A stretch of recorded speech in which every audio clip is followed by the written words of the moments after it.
د دې حکومت کومه خبره صحیح ده؟ نن زه دې میډیا والا ته وایم چې صرف دې خوټ ته دا کیمرې ونیسي چې بوټی چې دی د ځنګل شی دی هغه راوړی کېږي په خوړ کې نالیږي چې اوبه هغه کرپشن پټ کړي سبا به دوی چې ما په دې خوړ کې پلکاو بوټي لګولي او هغه اوبه راغلې وړې د کرپشن خو دا ذریعه ده زما د قاید خو هر څه کولاو دي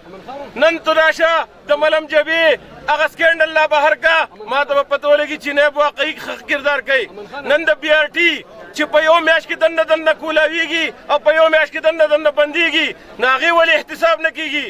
د دې ملک سره چې چا ښه کړي دي آیا ولې هغه ګناهګار دي نن دا ملګري موږ د پاکستان مسلم لیگ څومره ملګرتیا چې ده په دې یو خبره متفق یو چې شهباز شریف او د هغه زوی او نور زموږ قایدین چې کم دي ادې فوري طور رها کړی شي د پاکستان مسلم لیگ د شرافت امتحان دی نور نه اخیستلی کېږي ګینې موږ له هم هغه چل نه راځي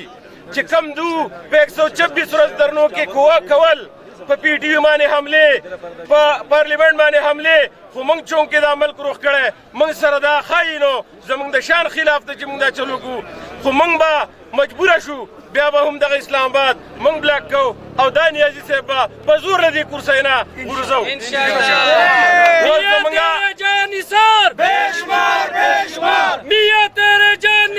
بے شمار